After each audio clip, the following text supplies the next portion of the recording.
Olá, seja muito bem-vindo a mais um episódio do nosso Options Flow. Esse eu acho que é o episódio número 6 e, como sempre aqui, a gente está com um oferecimento do Options Research, que é a nossa patrocinadora master aqui desse episódio. E como mais um episódio já virou costume aqui, eu estou com o nosso time de peso do Options Research. Estou com o Phil Soares, nosso analista CFA. Dá um oi, Phil.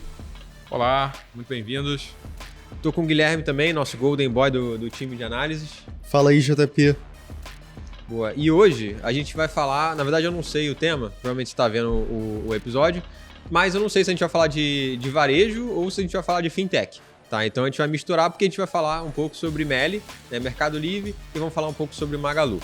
E para a gente já começar direto aqui, a minha expectativa para esse episódio é entender quem que é o ganhador do e-commerce aqui no Brasil. Qual que é a sua expectativa, Phil e Guilherme? A expectativa é convencer vocês que sempre que você investir numa empresa de varejo, você vai estar investindo apesar dela estar no varejo. A minha expectativa é uma coisa que eu acho muito engraçado. Não fala de Magalu, fala como se fosse a pior empresa do mundo, parece que é até fraude, né? Mostrar que Magalu não é tão horrível quanto parece, mesmo a gente vai falar muito mal sobre Magalu aqui, mas não é tão Tá ruim. dando spoiler já? É. Mas vamos lá, antes da gente entrar num tema específico, eu queria que vocês resumissem um pouco sobre o cenário de e-commerce aqui no Brasil. Fica à vontade aí, Guilherme. Tá bom, eu diria que tá uma competição muito forte, principalmente quando você pensa na estratégia do Mercado Livre. Então, eles diminuíram o frete porque eles falaram que o ambiente está muito competitivo e eles querem realmente consolidar o setor. Então, o Meli é o principal do e-commerce, ele tem a melhor distribuição logística. A Amazon é hoje o grande concorrente deles, então tem um tempo de entrega muito próximo. E eles focam principalmente na parte de ads, está mais envolvido, e também na parte de cloud, que é outra grande fortaleza da Amazon. E além disso, ainda tem umas pequenas entrantes nesse setor que já não são mais pequenas. Então tem o TikTok Shop, tem o AliExpress, tem a Shein. Então ainda está realmente muito competitivo e eu acho que hoje é o ápice de competição do setor, muito mais do que foi em 2020, 2021, durante a pandemia. Você tem ideia de share? Mesmo por alto, só para ter uma noção? Não tenho ideia de share do GMV total. A gente tem que lembrar que a gente tem o Trump, de alguma forma, rejeitando todas as enxurradas, oceano de importações chinesas, e o chinês não sabe fazer o que faz com esse produto, né? Então, eles estão agressivamente tentando adentrar o mercado. Então, realmente, como o Guilherme falou, esses últimos 2 anos aí tem sido bastante sofrido, porque a competição de Shein, Shopee, Shein querendo fazer IPO e tal. Então, assim, eles estão gastando bastante com o mercado brasileiro. E aí isso aí amassa a situação para todo mundo, né? Fica mais caro para todo mundo. Menos lucrativo para todo mundo. E eles estão conseguindo ganhar mercado aqui? Porque eu sei que a Temu também está muito forte. Toda hora chega propaganda para mim, aí tem uma roletinha que você fica rodando, aí ganha R$1.000. Provavelmente vocês já viram isso. E eles estão... A Shein também está crescendo bastante. Assim. Vocês acham que isso tende a incomodar os competidores mais normais brasileiros? Eu sei que a Meli não é brasileira, mas tende a incomodar. É porque o mercado em si já cresce muito. Então você vê o crescimento do próprio Meli. O cara cresce 45% ano contra ano de base de itens totais vendidos, quando você vai ver o que a gente fala que é o GMV total do Meli. Então, o mercado ainda tem muito espaço para todo mundo conseguir ganhar valor total vendido, mas ele acaba sendo competitivo em relação a preço, principalmente em relação a frete. Então, você vê a Shein TikTok Shop, eles têm as promoções de dia duplo. Então, no 11/11, você vai ter frete grátis para qualquer região, entendeu? Então, cada um foca num diferente promocional e também diferentes produtos. Então, você vê a Amazon com produtos um pouco maior de valor agregado. As chinesas, como o Fio falou, são os produtos um pouco mais de escoamento de produção. Então, também acaba variando do que cada um foca. O Mercado Livre, recentemente, anunciou a compra de uma farmácia para conseguir entrar no negócio de farmácia, que é um novo white space para ele conseguir se expandir. Então, cada um atua de uma forma um pouco diferente, mas no final tem uma convergência e competição muito grande, principalmente em relação a frete, mas eu ainda vejo espaço para todos conseguirem crescer a uma boa taxa anual. Assim, tipo, aproveitando um pouco o que você falou, antes de a gente entrar especificamente no tema aqui, mas você não acha que tem um quê de commodity na maioria dos produtos? Porque, vamos supor, eu quero comprar uma bicicleta de uma marca específica. Eu posso entrar em vários marketplaces, tem e-commerces locais, são menores, lojas. Você não acha que tem essa commodity quebra um pouco um tem vantagem em um, o outro tem vantagem em outro? Eu concordo, mas entra em diferentes categorias de produto. Então, quando você vai ver as chinesas, elas principalmente vendem roupa. Esse é o principal ponto de venda, além dos gadgets para você usar. Então, um reloginho vagabundo que eles vão vender, etc. Alguma coisa tecnológica de baixo preço. Mas o que eu vejo principalmente na Amazon e no Meli é que eles conseguem principalmente vender produtos de alto valor agregado e ter parcerias diretas com marcas. Então, a Vivara, eu acho que a gente falou no podcast, utilizou o Meli para escoamento de produção, principalmente o acessório. Agora o Açaí vai ter uma parceria com o Meli e também com o iFood para conseguir vender alguns produtos. Então, essa parceria com marcas nacionais podem acabar sendo um grande diferencial para essas duas marcas que têm um pouco maior de respeito. Então, isso eu vejo como a principal vantagem competitiva. Então, pensa que agora o Meli vai entrar no segmento de farmácia. Você acha que se a Shein também quiser entrar, você acha que, vamos supor, a Pacheco, a Pague Menos, a Raia, elas vão vender primeiro por onde? Por onde elas vão fazer a parceria? Na minha cabeça vai ser com o Meli, até porque ele já tem a licença e as outras não, mas mesmo se elas forem entrar, eu acho que o ponto dele ter uma maior credibilidade consumidor é muito grande.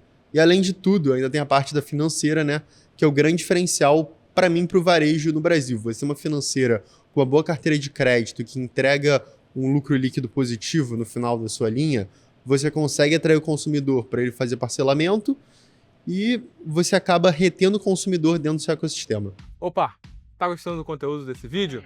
Tem muito mais na nossa área de membros do Options Research, o primeiro research especializado em opções e derivativos. Lá, você vai ter acesso a análises fundamentais sobre os ativos do mercado financeiro realizadas por profissionais com mais de 10 anos de experiência. Indicações de carteiras que já apresentaram rentabilidade de 41% desde o ano passado e também acesso aos Smart Ops, que são operações específicas com oportunidades pontuais de curto a médio prazo para você potencializar os seus ganhos. Além de suporte e treinamentos para garantir a sua autonomia como investidor. Acesse a página da Options Research pelo QR Code ao lado ou clique no link da descrição. Você falou sobre essa questão de farmácia, mas não chega a concorrer muito com o iFood, que também está em crescimento. A Rappi também faz essa parte, mas eu acho que o iFood, obviamente, é um foguete um pouco maior, né? Mas eu vejo, entra com certeza, o iFood hoje tem um segmento de farmácia, mas o ponto do Mercado Livre é você principalmente ter um frete mais eficiente para mais regiões, entendeu? Se você compara a média de tempo de distribuição do Mercado Livre, ele é superior a qualquer outro e-commerce, tirando a região norte, que o Mercado Livre acaba tendo um pouco presente. Então, quando você vê na região sul, X Amazon, X Shein e X até o iFood para esses produtos de maior, você precisa de uma maior velocidade, o Meli acaba tendo na frente. Sobre essa entrada no business de farmácia, é importante a gente salientar que a regulamentação, conforme ela está hoje, o medicamento tem que sair de um ponto de venda onde tenha o contexto da farmácia embutido. Então, tem que ter um farmacêutico, tal, então tem que estar enquadrado na categoria farmácia loja física. Isso dificulta para o Mercado Livre. O que o Mercado Livre quer é vender antibiótico diretamente saindo do CD, chegando na sua casa, igual ele faz com panela, com tudo, sim. Então, como a regulamentação ainda não permite isso, o Mercado Livre ou qualquer outra empresa que deseje vender medicamentos, né? E lembrando que o medicamento não é 100% da receita da farmácia. A farmácia tem a parte de beleza e bem-estar, shampoo, pasta de dente, tudo isso o Mercado Livre já vende. Agora, para vender medicamento, que é um produto muito específico, você tem que lembrar, ele é ideal para ser vendido online, porque ele é leve, pequeno e tem um ticket alto.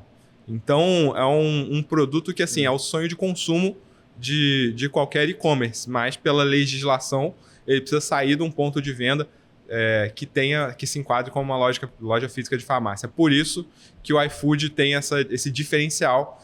E o Mercado Livre poderia também já ter estabelecido uma dinâmica como essa, mas ainda não teve a iniciativa. Talvez ainda esteja estudando uma forma mais diferenciada, né, do que entrar como um iFood número 2. Enfim, ele também não tem esse last mile tão afinado quanto o iFood tem. Enfim, é sutileza aí. Quando entrar, pode ter certeza que vão entrar corretamente. O ponto que ele é até bem vocal, que hoje ele não quer ter remédio estocado no centro de distribuição por causa de todos os gastos que ele ia aumentar. Então ele já perdeu margem com a redução do frete recente, que saiu de R$ 79 para R$ 19, o frete mínimo, o valor mínimo para você não pagar frete. Então, ele hoje só quer ser o 3P da farmácia que não tem no estoque dele. Você vai chegar, o Mercado Livre vai realmente funcionar como uma rede para você ter acesso a todas as diferentes farmácias e ter o network effect. Então, lá tem mais clientes, vai ter mais farmácia lá. Então, com isso, ele vai ter o grande diferencial competitivo e ainda tem um cross-sell com outros produtos. Então, você está no Meli, você vai comprar, vamos supor, uma caneca, e quando você vai comprar a sua caneca, você vê um produto de farmácia e lembra que você quer comprar ele. Então, essa seria a principal ideia, ainda não expandir realmente para o negócio de farmácia no centro de distribuição dele, mas é algo que ele realmente pode fazer para o futuro. Quando você falou sobre essa questão de ter que ser uma loja física para ser farmácia, mas pode ser dark store também? Ou só loja aberta? Você leu sobre isso? Eu acredito Tem que ser possa, só o farmacêutico no lugar, é o único realmente impedimento grande. Então, se não quiser ter fachada, se é só um centro logístico... É um centro logístico com forma específica para estocar cada um medicamento. Então, para o GLP-1, que são os Ozempic, etc., tem uma temperatura específica, um tipo de freezer. Então, cada medicamento tem uma forma específica de você estocar, que é a grande dificuldade hoje do mercado. E o que tem de diferença? O Phil comentou sobre essa ideia deles não quererem entrar para essa parte de competir direto com o iFood, ou talvez só não seja prioridade agora. Mas o que tem de diferença da logística do Mercado Livre com o iFood no quesito, principalmente o motoboy? Porque eu sei que o iFood, obviamente, paga uma taxa ali pro motorista, né, pro motoboy, e o Mercado Livre faz isso também, ou é só contratado? Quais são as diferenças? Então, o Mercado Livre tem duas formas de você fazer entrega. Você pode fazer tanto usando o próprio centro de distribuição do Mercado Livre, que é o que eles conseguem ser mais eficientes. Então, o ponto é, quando você usa o centro de distribuição do Mercado Livre, você tem que ter um mínimo de vendas mensal. Que é o full, né? Eu não lembro o nome específico, até o full é da Magalu o nome. A Magalu que chama de full. Não, acho que o Mercado Livre é full também. Eu acho que pode ser também, eles têm nomes todos muito parecidos. E aí, esse seria que você consegue entregar em um dia. É full mesmo? É full mesmo. Ah, tá. É de fulfillment, né? Aí você consegue entregar em um dia, etc. E para vendedores menores, então o cara só vende uma vez por mês, vai usar o Correios ou usar o serviço pago no Mercado Livre. Mas o ponto do iFood é que o motoboy é um custo variável. Então, tipo, você não tem um menor controle e você não tem tanta alavancagem operacional. Enquanto a logística do Mercado Livre é um custo fixo, então o cara já vai ter um nível mínimo de custo muito mais alto, então ele realmente precisa vender mais para ter uma alavancagem operacional e ter um melhor resultado na última linha no lucro líquido da companhia. Então, para mim, esse é o grande ponto de diferença entre os dois. Tipo, o iFood é um terceirizado, no Mercado Livre é da própria companhia que está gastando dinheiro. Mas então existe uma vantagem em você estar no modelo do iFood, né, em relação à margem. Em relação à margem, sim, mas só quando você vende menos produtos. Então, o Mercado Livre, a sua margem aumenta exponencialmente ao vender mais produtos. Ah, tá. Então é como se o custo por envio do Mercado Livre fosse menor. Entendi. Tem os custos são variáveis, então vamos supor, para você no caminhão, você paga o combustível, mas a pessoa que está trabalhando no caminhão é um custo variável, elas têm um salário. Enquanto que no iFood é o contrário, você tem que pagar para o entregador a cada entrega. Entendi. E, Phil, para a gente entrar agora a fundo nesse tema do Mercado Livre, uma curiosidade que eu sempre tive é de entender a história do Mercado Livre. Assim, o que você pode resumir para a gente, assim, da onde veio? Eles copiaram a Amazon, queria entender um pouco disso. Assim. Não, o Mercado Livre copiou o eBay. O Mercado Livre ele foi fundado aí pré-bolha.com, né? Então, antes do início dos anos 2000, a gente já tinha Mercado Livre. E não sei se vocês já usaram o OLX hoje. Então, o que o Mercado Livre era na década de 90, anos 2000, é o que é o OLX hoje. Então, o Mercado Livre era feito para você vender, para você fazer uma venda aí entre que o fornecedor não se diferencia entre pessoa física e pessoa jurídica, tem produto novo, produto usado. Então, mas mais até com foco no produto usado, né? Então, acabava sendo uma coisa que o mercado endereçável era menor, né? O Mercado Livre só passou a realmente competir com varejistas ali a partir de 2010, 2015. E foi, de fato, isso que distinguiu o Mercado Livre do que é o eBay lá fora hoje, né? Porque os dois eram pares. Inclusive, o eBay entrou como investidor do Mercado Livre. Então, o eBay foi um dos primeiros investidores do Mercado Livre no pós-bolha.com. E aí, em determinado momento, eles resolveram pivotar o business, né? Desse business de OLX, que é o que a gente observa no passado para esse business atual mais próximo do que seria a Amazon, né? Então, com um foco em varejo tradicional, né? Em produtos novos, com parceria com lojistas grandes. Não à toa, como o Guilherme mencionou, a gente tem o Meli hoje fazendo parceria com empresas de consumo, né? Diretamente do fornecedor, de empresas de consumo e empresas muito grandes. O Açaí é o maior varejista alimentar do Brasil, então, pô, já vai pegar uma demanda muito grande. Eles ainda vão entrar, não estão no Mercado Livre. Eu acho que eles começam a partir desse ano, não lembro se vai ser no segundo tri ou no terceiro tri desse ano, mas vai entrar. E você comentou sobre essa questão de vender itens usados também. Eu lembro que a OLX, eu acho que principalmente só vende usado. Nem sei se vende coisa nova ainda. Tem muito tempo que eu não entro lá. Eu só entro lá para ver carro, né, basicamente. Mas o Mercado Livre ainda tem um split relevante de coisas usadas ou eles só vendem coisas novas? Olha, não sei se eles divulgam essa informação, mas acredito que seja bem baixo o usado. Eu sou um usuário frequente do Mercado Livre e eu não vejo. Sim. Quase nada. Não, mas eu acredito que ainda tem a possibilidade, só não é o foco da plataforma. Porque eles têm uma tecnologia bem interessante, né, de priorizar, e inclusive depois do Mercado Livre Ads, né, eles estão trabalhando esses ads de uma forma muito relevante, né, então eles aumentam a sua priorização conforme você coloca dinheiro na plataforma, similar ao que é a Facebook e tal. Então é uma dinâmica que já funciona, mas ele já tem esse viés tecnológico de trabalhar com incentivos e penalidades em relação ao que eles querem que a plataforma seja, né? Então, naturalmente, que eu posso colocar um produto usado no Mercado Livre hoje, mas esse produto vai ter pouca prioridade em relação aos novos que estão sendo ofertados por outros lojistas, né? Então, vai sair pouco, vai gerar menos e vai ter menos atenção do usuário, né? Porque com certeza, uma das coisas que eles aprenderam é a lidar com a atenção do usuário. Outro ponto bem relevante, estava recentemente ouvindo uma entrevista com o CEO do Mercado Livre Brasil. E na entrevista deu para ver que eles estão com foco hoje muito grande na pessoa jurídica direto. Porque a partir do número mínimo de vendas, que eu não estou lembrando agora, mas é um número não tão grande, você é obrigado a criar uma PJ para continuar vendendo no Mercado Livre. Eu acho que era por volta de 50 vendas por mês. Então, tipo, é realmente hoje um foco deles capturar mais o público PJ. E como é que, assim, eu sempre tive uma dúvida. Obviamente, quando eu acho que a maioria das pessoas pensa no Mercado Livre, pensa em comprar coisas online, né? Mas até preparando aqui esse episódio, eu vi que hoje a receita do Mercado Livre já é 50% só de fintech, né, com o Mercado Pago. Como que eles se denominam? Assim, eles são marketplace ou eles viraram meio que um ecossistema de vendas? E uma próxima pergunta, já juntando nessa, eles vendem coisa própria ou ainda é só o modelo de marketplace? Pô, pra mim eles são uma empresa de tecnologia, eu diria, no final. Não sei se eu fico com... Só fazer um comentário aqui para a nossa audiência, né? A gente tem a diferença entre o varejista e o marketplace. Para você que está comprando, às vezes você não consegue distinguir quando você está fazendo a aquisição. Se você está fazendo a aquisição de um produto que foi adquirido pelo Mercado Livre e vendido para você, ou de um produto que algum outro lojista, que pode ser até um lojista grande, pode ser as americanas. Esse mês, por exemplo, eu comprei um iPhone que foi vendido pelo Ponto Frio, mas eu comprei no site do Carrefour.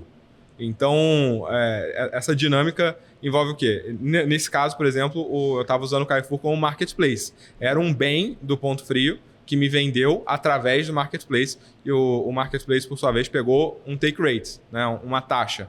Ali uns 20%, 25% do valor do produto foi alocado para o Carrefour a título de remuneração pelo serviço de venda. Então, o marketplace, que a gente chama também de 3P, porque o produto é detido por um terceiro.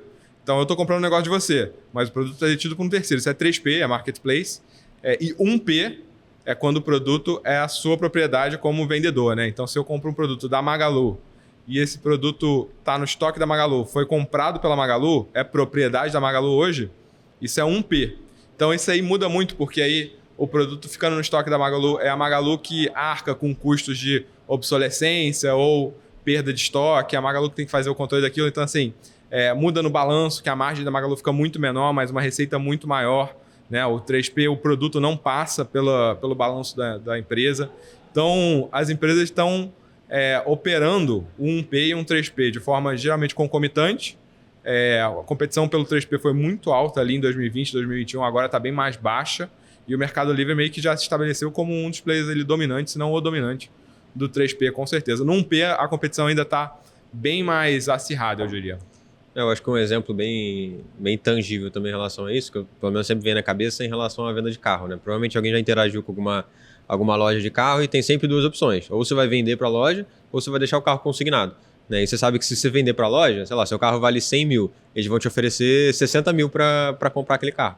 Mas se deixa consignado, eles vão ficar ali com, sei lá, 5 mil, 6 mil reais ali para fazer aquela venda. Então, a sua margem vendendo para ali é maior, mas o cara paga deixa esse prêmio a mais ali para a loja justamente porque ele vai ter o risco de venda. Tem CAPEX, tem OPEX para segurar ali o estoque. Então, tem o custo de oportunidade de dinheiro que ele vai ter que empatar no seu carro, ao invés de ficar ganhando juros ou comprar um outro. Então, evidentemente. Exato. E o que vocês veem de diferença, para a gente fechar esse tema aqui de Mercado Livre, antes da gente analisar um pouco sobre o cenário da ação em si, do Mercado Livre para a Amazon aqui no Brasil? Então, esse é um paralelo bem interessante, né? Porque tanto no Mercado Livre como na Amazon, a gente tem players que são dominantes nos mercados que eles atuam, tá? Então, quando eu falo Amazon, eu falo Amazon Estados Unidos. A Amazon Brasil é bem pequena em relação ao tamanho total, né? Por mais que seja relevante, vamos supor, 15% de share ali, 10%, 15%.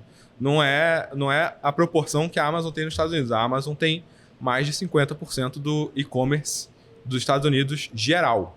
Então isso é muito incrível. Assim. Eles são completamente dominantes. E é mais ou menos o posicionamento que a Mercado Livre tem aqui, né? E o curioso, tem algumas coisas curiosas em relação a isso. O Bezos colocou em 2010 uma carta falando para os acionistas assim: nós não vamos ganhar dinheiro, nem esse ano, nem no ano que vem, nem daqui a 5 anos. O negócio aqui é crescer, dominar, e é o que a gente vê, por exemplo, no Mercado Livre, né? É uma lucratividade muito baixinha.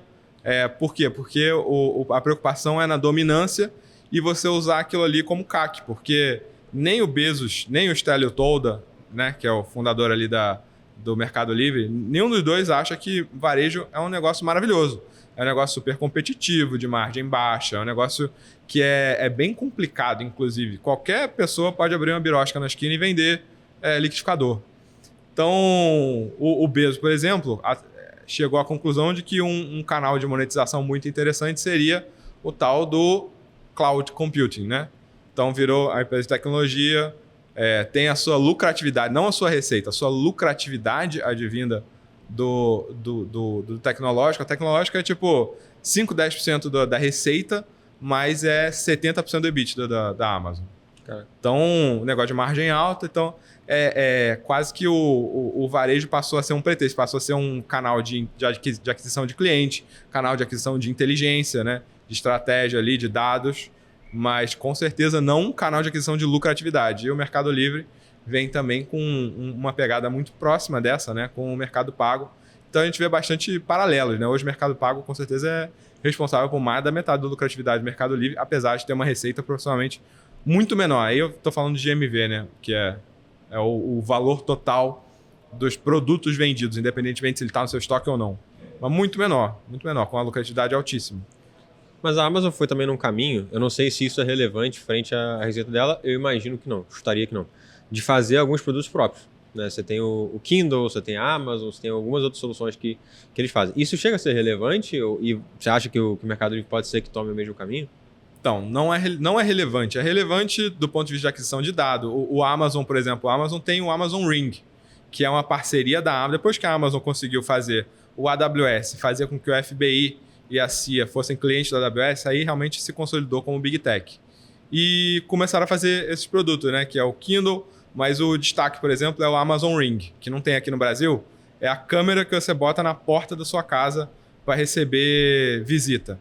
Então, basicamente, a Amazon tem acesso ao feed de vídeo e áudio da porta de um percentual imenso de todas as casas nos Estados Unidos. Então, isso aí é segurança, é dado, é praticamente muito dado mesmo que a Amazon tem acesso através desse produto. Então, assim, independentemente de você falar marca própria de cotonete, né, que é outro tipo de business, vai ter uma marca própria de um monte de coisa, o Amazon Basics, mas aí é só uma questão de varejo mesmo. Mas você falar os produtos de tecnologia da Amazon, especialmente o Ring, mas tem outros, né? Tem o Alexa, que é outro, aí no caso é um feed de áudio dentro da sua casa, que já tem um monte de residência. Então, assim, a parte tecnológica realmente se beneficia muito desses produtos específicos da Amazon. Eu não sabia que era da Amazon essas câmeras, mas eu sabia que tinha isso nos Estados Unidos, porque lá eles deixam as encomendas na frente da porta, né? Na maioria não tem condomínio.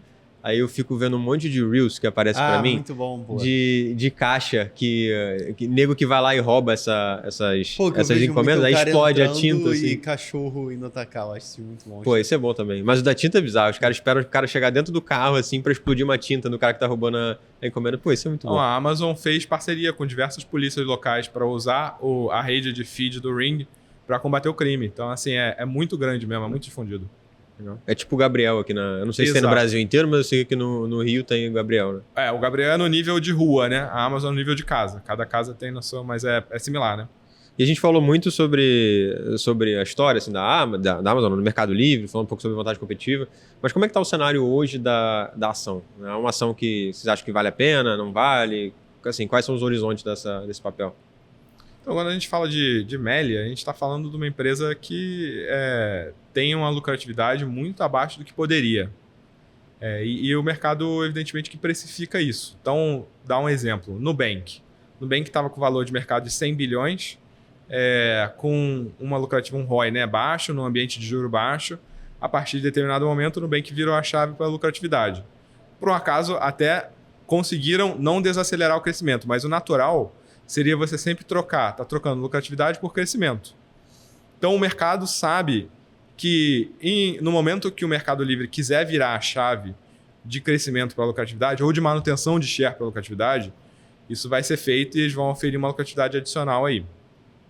Por isso, o Mercado Livre opera nesses múltiplos que a gente vê, de 40, 45 vezes, assim como a Amazon também, né? Talvez hoje acho que a Amazon já foi bem punida nos últimos 2 anos, mas o tradicional para a Amazon é operar em múltiplos acima dos seus pares Big Tech, porque tem que se manter com o economics um pouco moderado em função da competição do core business, né? Que no caso, não sei nem se caracteriza como core business, mas enfim. O que é o core business? É o que traz dinheiro para você ou é o que te mantém relevante? É uma pergunta. Às vezes é diferente. Entendi. Mas aí, então, justamente nisso, né, 50% da receita do Mercado Livre vem do mercado pago, né? Tipo, eles Do não resultado, com seriam certeza, enquadrados mais da metade. eles não seriam enquadrados no múltiplo de mercado financeiro, por exemplo? Ao invés de ser tech? Não. Porque tem três análises, né? Tem varejo, tem tech e tem mercado financeiro dentro da mesma empresa. Né? A gente prefere separar em duas até. Porque não tem assim, o Mercado Livre é uma empresa de tecnologia é uma empresa de tecnologia tanto quanto o Nubank é. Que a gente tem que concordar que os dois são menos uma empresa de tecnologia do que a Amazon. Sim. Então, eu diria que é uma fintech junto com um varejo e os dois juntos são mais do que eles seriam separados, porque o varejo dá a inteligência e a penetração que precisa, né? Então, você falar fintech, por exemplo, o Nubank tem lá o business de conta corrente de pessoa física. Beleza. Um business de cartão de crédito. Beleza. Até aí o Mercado Livre tem também. E o Nubank tem. O Nubank não tem adquirência. Então, a maquininha para passar cartão, o Nubank não tem, o Mercado Livre tem.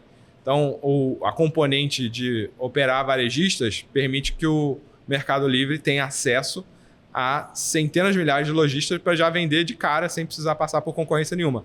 É uma reserva de mercado que eles têm, né? É um tipo assim, first refusal. Você oferece primeiro sua maquininha numa condição mais interessante porque você já é o canal de venda do varejo. Então, as duas funcionam melhor juntas do que separado, com certeza. Legal. E em relação ao último balanço que eles soltaram, né, do trimestre do ano passado, Guilherme, o que você pode falar pra gente assim, de dados, de números? Falar que o último balanço veio muito bom. Os caras aumentaram a carteira de crédito em mais de 80%, então crescimento muito forte. O GMV deles veio muito forte, principalmente nas duas principais países, são Brasil e México, aumentou de mais de 45% ano contra ano. A Argentina teve uma leve desaceleração, mas principalmente por uma base de comparação muito forte com melhora econômica. E minha visão foi bem positiva, mesmo com a queda da lucratividade. Eu acho que foi bem assertiva a estratégia deles, diminuir o frete, que impactou a última linha lá, o Profit and Loss, o lucro líquido da empresa. Eles perderam a margem, veio 2 pontos percentuais abaixo da expectativa do mercado, o que puniram muito negativamente, mas eu fiquei bem satisfeito com o resultado que eu vi e eu acho que eles estão com uma estratégia assertiva. Legal. E eles anunciaram que vão fazer um investimento de 55 bilhões de reais aqui no Brasil agora para 2026? 26, né? Para esse ano, né? Para esse ano. Isso o Brasil é o maior mercado que tem no É Mercado o maior Livre? Não? mercado, é por volta de 40% de tudo o GMV total deles. E na divisão de crédito não sei quanto é, mas eu espero, na minha cabeça, na minha lógica, deve ser um pouco maior do que em comparação ao GMV, porque o brasileiro é quem se financia principalmente com crédito. E para a gente fechar esse bloco falando de Meli, se vocês pudessem fazer uma operação com opções para esse papel, qual que seria? Ui, essa é mais difícil. Só não vem perguntar depois das três As três palavras. Não, essa é a Pô, próxima. essa é sacanagem. Vai pensando. A Meli tem a tendência muito de longuíssimo prazo, assim. Então, acho que financiamento seria uma boa, porque no curto prazo tende a ter uma volatilidade relativamente baixa, até em relação ao setor, né? Varejo é um eletrocardiograma, né? O setor mais volátil que a gente tem aí, provavelmente, na bolsa. Eu ficaria com uma travinha de alta. O papel caiu bastante recentemente, foi um dos mais punidos, mas desde o resultado até, já caiu 30%, o múltiplo ficou, entre aspas, barato, a gente fala de Meli, tá negociando 40 vezes, parece um absurdo. O que eu gosto de falar se todas as empresas estivessem negociando 10 vezes lucro, eu teria 100% de Meli na minha carteira, né? E aí, não tem como não ter se estivesse negociando 10 vezes lucro. Mas o ponto é que, para mim, talvez possa ser um upside com re-rating de múltiplo, ele talvez negociar 45, 50 vezes. Mas você vê esse curto prazo ou longo prazo? Eu não tenho tanta perspectiva, mas eu faria uma trava de alta para 3 a 6 meses. 3, 6 meses. E já que eu tinha esquecido essa pergunta, mas o Guilherme me lembrou, se vocês pudessem resumir o momento atual de Mercado Livre em 3 palavras, o que vocês diriam? A dominância é muito forte, né? Não diria nem momento atual, mas... Cara, o Fê é muito bom nisso, né?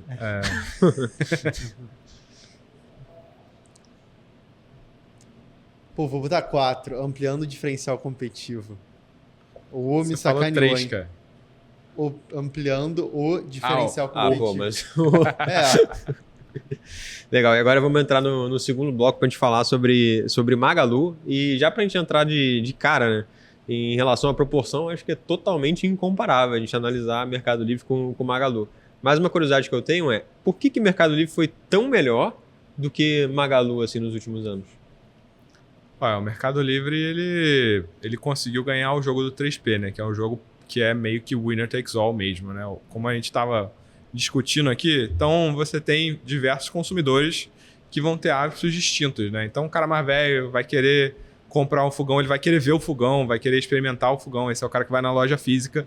E o jogo da loja física é menos escalável.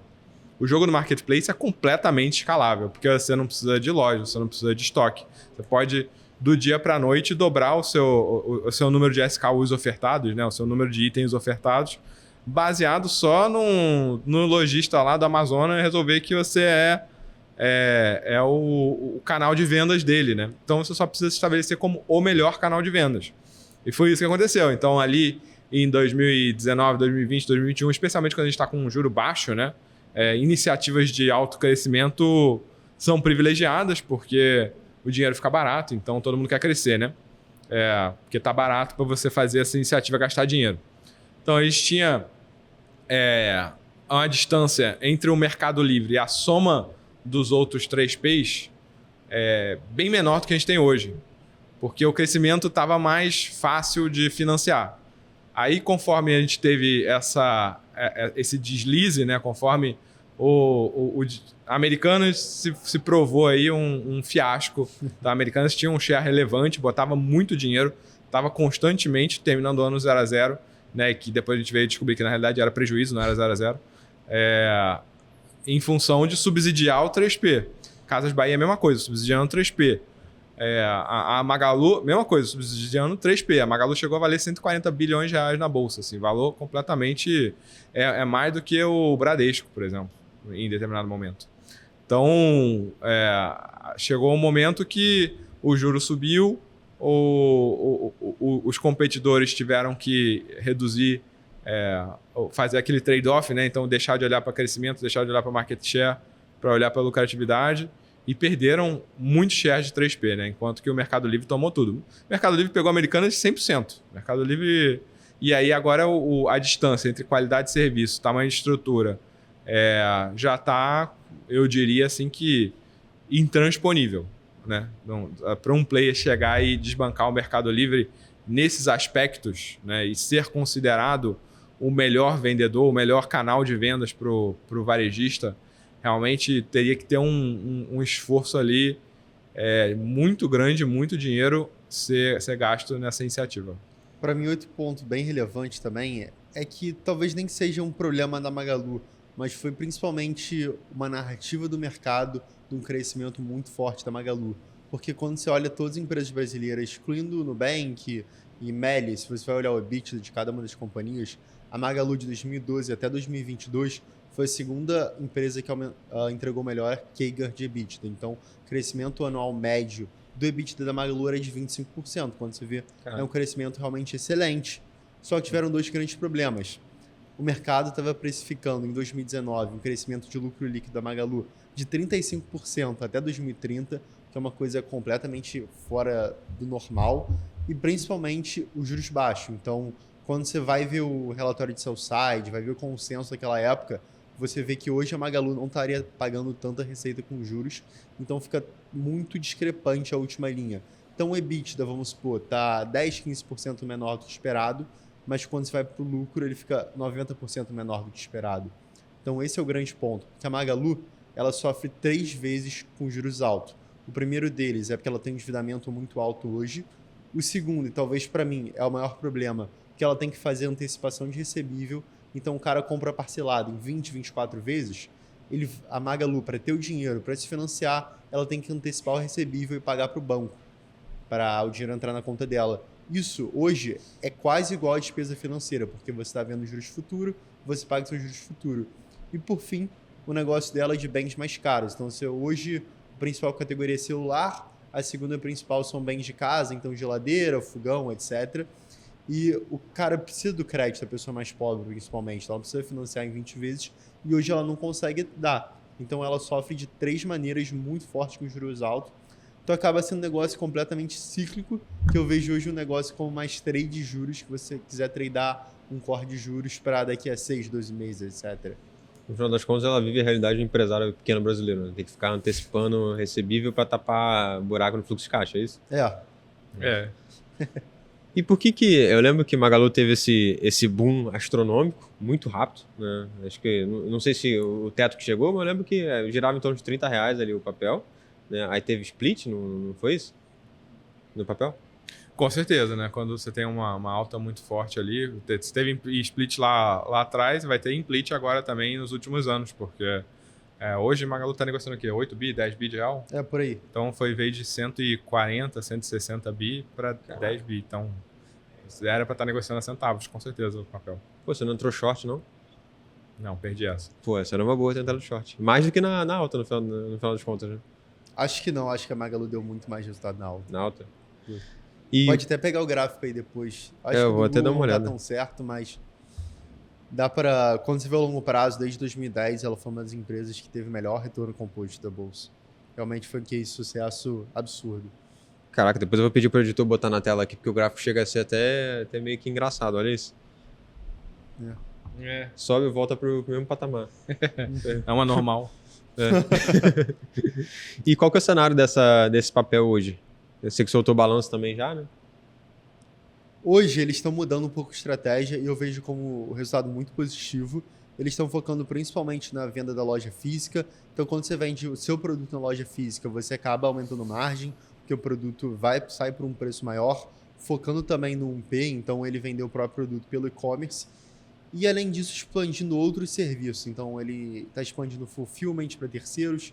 Hoje ele faz a distribuição de C&A, de Arezzo, de outras grandes marcas, acho que Renner também, no Brasil. Além disso, eles estão começando a rampar a divisão de ads deles, ainda está numa parte muito inicial. Uma coisa que eu acho até bem legal como eles fazem isso, eles vendem pelo menos para o mercado, que o ads deles não é só na plataforma deles, é também em todas as lojas do Magalu, na televisão. Então aqui tem o Options Flow, em vez de estar Options Flow, aqui atrás estaria uma propaganda do Magalu na loja deles. Então uma coisa que eu achei bem interessante, ainda pouco presente na receita. E por fim, eles também estão entrando no cloud, e o cloud talvez seja hoje a parte dos investimentos que o mercado vai mais pagar para ver uma melhora e que possa valer a pena realmente o desenvolvimento, e eles estão bem focados nisso, eles são bem vocais em relação a isso. E por fim tem os agentes IA. Então eles falam hoje que quando você vai no chatbot do WhatsApp, você tem uma conversão 3 vezes maior do que do cliente em relação ao cliente quando vai no site direto. Então pode ser realmente uma iniciativa que está trazendo muito resultado. E aí quando você vai comparar com balanços mais passados, lá para 2023, principalmente com o aumento da taxação do e-commerce, a Magalu conseguiu recompor a margem bruta muito bem. Então ela tinha uma margem bruta que era pequena de 3%, e nos últimos 3 conseguiu entregar uma margem bruta de 8%. No último foi 7,8%, mesmo em um ambiente muito proporcional de Black Friday. Então eu vi como muito positivo. Divisão de crédito deles, que tem uma parceria com o Itaú, eles fazem a originação, o Itaú faz o funding do crédito. É isso, né, Fio? Sim. Sim. E aí eles conseguiram diminuir na inadimplência. Na inadimplência, mais de 90 dias, estava próximo a 13%, foi para 8%. Então, realmente fazendo uma concessão de crédito muito boa, diminuindo o número total de cartão, mas aumentando o tamanho total da carteira.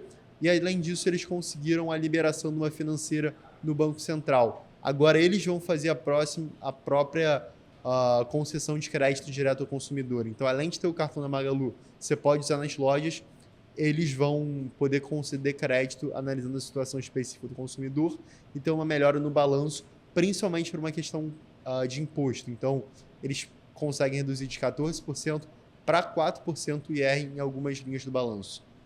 E você falou sobre o Magalu Cloud, só antes, desculpa te interromper, explica pra gente o que é esse cloud da Magalu, qual é a funcionalidade dele?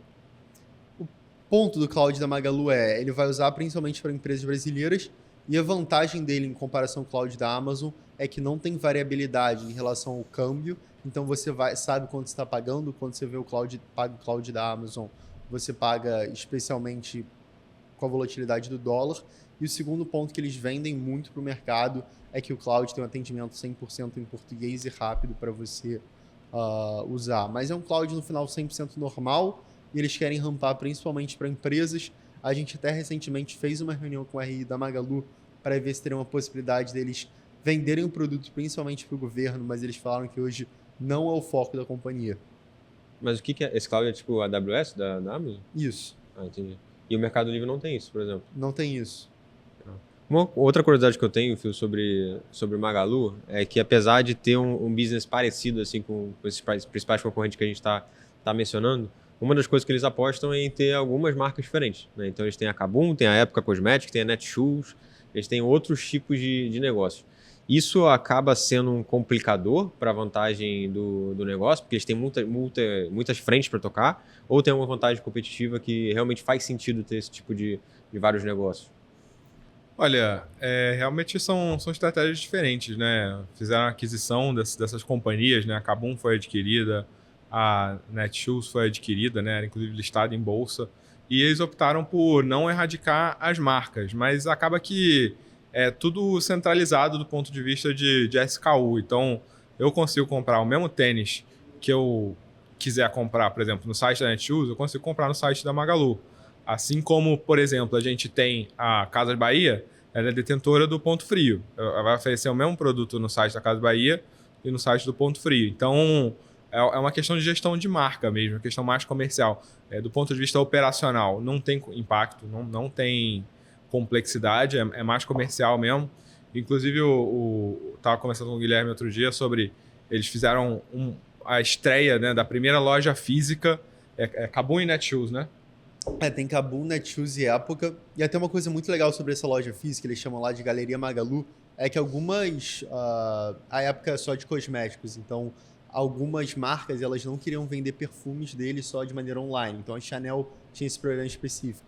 Aí quando abriu a loja física, a Chanel começou a vender na Época. Então foi uma coisa muito legal que eles conseguiram pelo menos expandir algumas marcas entrando. E esses 3 são marketplaces, né? Esses 3 eram apenas marketplaces antigamente. Não. Tem um P também. Tem um P também? Ah, sim. A Época... Os 3 são e-commerce, né? marketplace. Sim, os 3 é 100% e-commerce, até a criação dessa primeira loja piloto aí. Então vamos ver, talvez eles trabalhem em loja física exclusiva da Kabum. A gente tem a Calunga hoje que funciona. Tem um monte de papelaria. A Calunga é deles? Não é deles, perdão, mas é um exemplo que faria com que uma loja da Kabum não fosse um absurdo, assim. Então, a gente tem outras empresas que operam no mesmo nicho com um business parecido com loja física. Então, não seriam... Não parece não fazer sentido, né? É questão estratégica deles. Eles hoje têm por volta de 1.200 lojas, eles já querem transformar 50 nesse novo modelo que tem as 3 lojas, as 4 marcas diferentes. Então tem a Magalu na loja, vai ter a Época, vai ter também a Netshoes. Você vai poder ir lá e ver. Eles querem transformar 50 lojas das 100. Eles falaram que hoje já tem uma venda, o aumento da venda já contratado, porque aumenta principalmente o número de pessoas que vai na loja. E o que eu estava conversando recentemente com a RI, e que foi muito legal que eles passaram para a gente como a visão da loja, como que começou.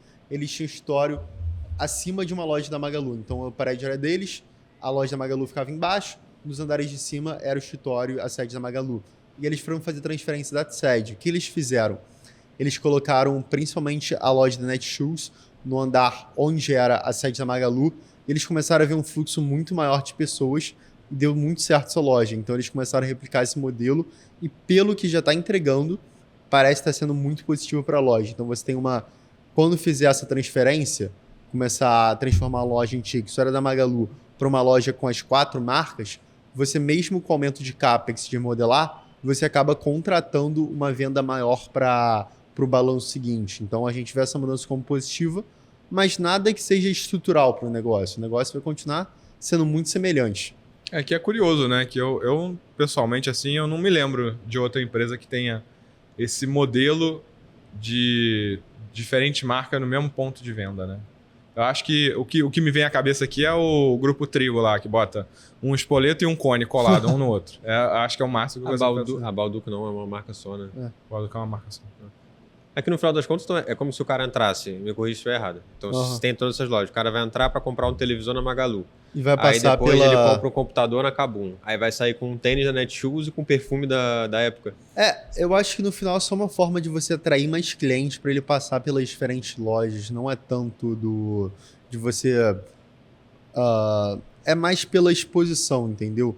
Eu não acho que o cliente vai com essa noção na loja, mas ele pelo menos conhece outros produtos da Magalu. A gente ainda tem que ver o que a empresa vai reportar como resultado dessa loja para realmente ver como ele está sendo positivamente, se eles realmente conseguem fazer o cross-sell.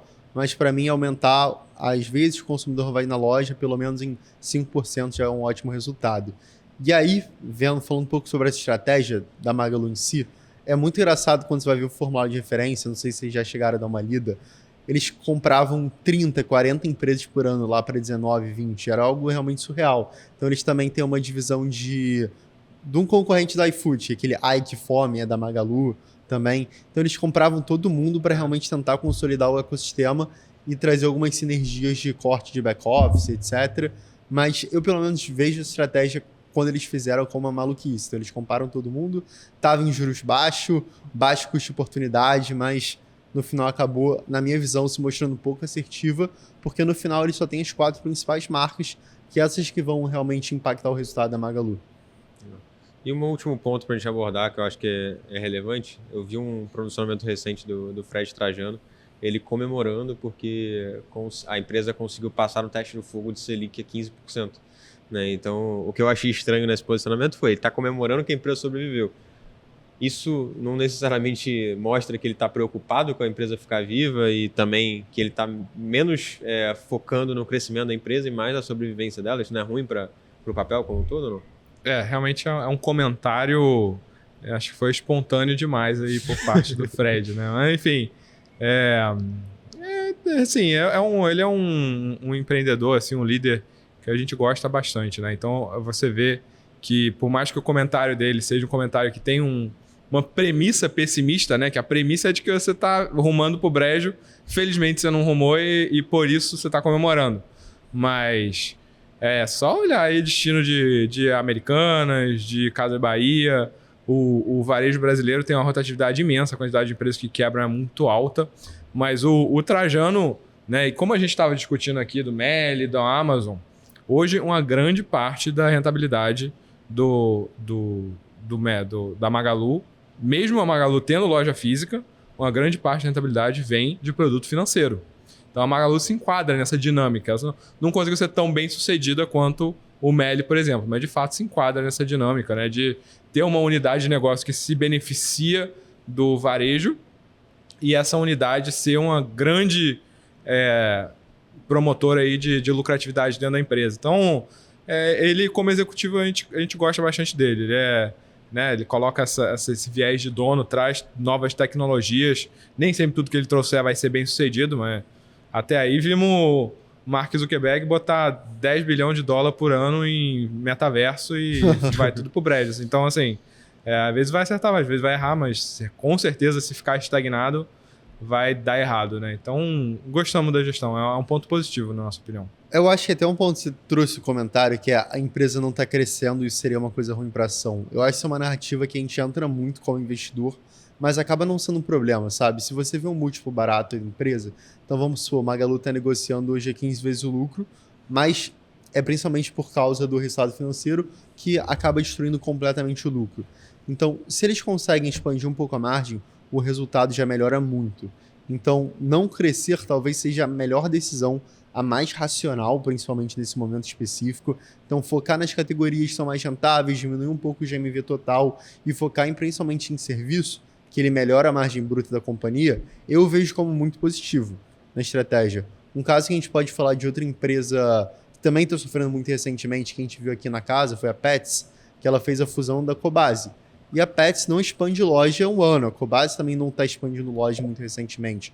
Mas o ponto é, as empresas fizeram uma incorporação, as duas se incorporaram, ficaram... E aí o grande ponto é, eles vão conseguir capturar essa energia para conseguir melhorar o EBITDA, então tira custo de back-office, etc. Então o grande ponto da tese hoje não é crescimento, eles negociam 10 vezes o lucro. Então, quanto que eu vou melhorar de margem para o mercado conseguir entender meu valor? Então, acho que isso é uma coisa muito mais importante do que só crescer. Não, você acha que isso é uma coisa que o mercado enxerga mal, no final das contas, né? Eu acho que depende muito do momento específico, eu diria. Então, no caso da Magalu, a Magalu vem sendo muito vocal desde 2023 com o case de recomposição de margem. Eu acho que no momento inicial que ele passa essa visão, o mercado acaba reagindo negativamente porque ele vê uma piora no momento macro daquele setor. Mas, quando ele realmente consegue executar o que ele prometeu, acaba sendo muito positivo. O Açaí, outra tese assim. Então, o Açaí ficou completamente alavancado, passou de 5 vezes de dívida líquida EBITDA quando adquiriu o Extra. Mas hoje a tese, os caras abrem 5 ou 10 lojas por ano e vão desalavancando. Então, se ele entregar a desalavancagem, vai ser um resultado positivo. Para a gente encerrar aqui, né, esse outro grande bloco aqui falando sobre Magalu, se vocês pudessem resumir o momento atual desse papel em 3 palavras, o que vocês diriam para a gente? Dá para resumir em uma, né, Fio? Juros. Juros realmente, mas aí a gente está falando do varejo como um todo, né?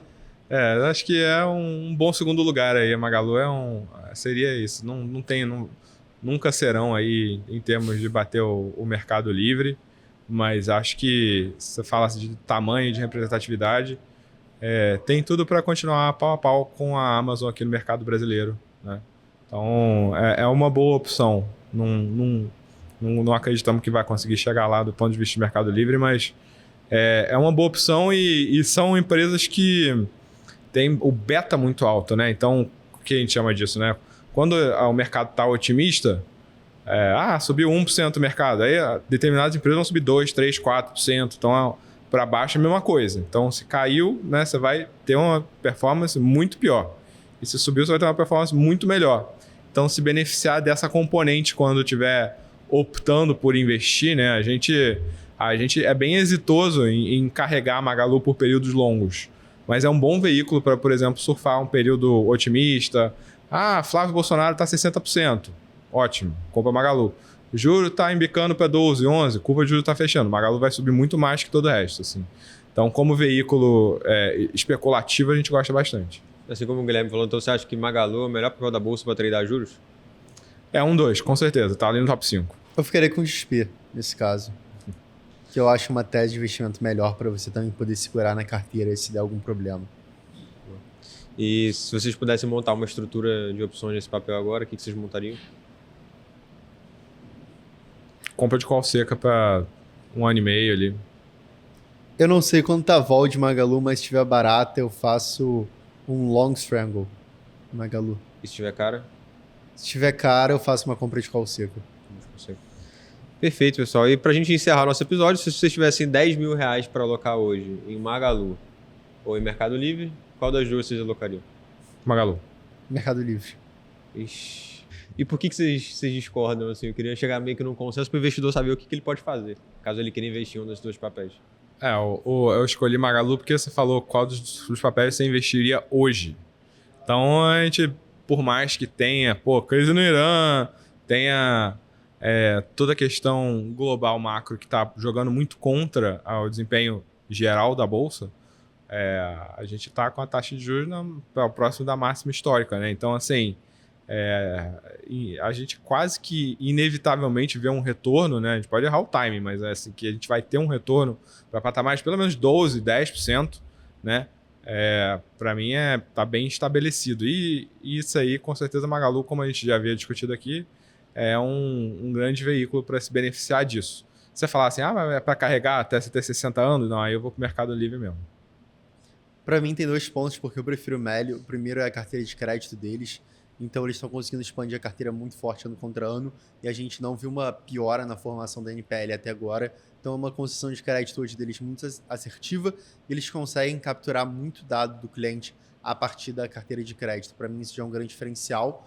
E o segundo ponto, eu acho que a ação não está muito cara, ela está negociando hoje a 40 vezes o lucro, mas quando você vê crescimento tanto da carteira de crédito em relação ao crédito total que eles dão e também o crescimento do GMV está sendo muito positivo. E além disso, ainda tem melhora econômica na Argentina que está por vir. Então, vai principalmente expandir o crédito lá, é o primeiro ponto. E o segundo é que também tem aumento de GMV na comparação anual. Então, com isso, eu acho o Melio um veículo muito mais seguro para você conseguir expor um corte de juros hoje, tanto no Brasil, com melhora econômica na Argentina. E a carteira de crédito, para mim, deles é o grande diferencial. Então, não tentando criar um clima tenso entre os brothers, mas a gente precisa de um consenso. Qual que seria? Então é Mercado Livre, porque se eu te falei que eu poderia comprar Magalu em um cenário, Mercado Livre em outro, e o doutor aqui tá 100% comprado, então na média acho que tá mais para Mercado Livre mesmo. Mas sem brincadeiras agora, então resumo, aí você me disse se concorda também. Seria meio que curto prazo Magalu e longo prazo para carregar Meli seria o que faz mais sentido. Sim. Concorda? Então fechou. Então, pessoal, obrigado por acompanhar aqui mais um episódio do nosso Flow. Não esqueça de se inscrever e comentar aqui nesse episódio. E te vejo no próximo episódio. Opa, tá gostando do conteúdo desse vídeo? Tem muito mais na nossa área de membros do Options Research. O primeiro research especializado em opções e derivativos. Lá, você vai ter acesso a análises fundamentais sobre os ativos do mercado financeiro realizadas por profissionais com mais de 10 anos de experiência. Indicações de carteiras que já apresentaram rentabilidade de 41% desde o ano passado e também acesso aos Smart Ops, que são operações específicas com oportunidades pontuais de curto a médio prazo para você potencializar os seus ganhos.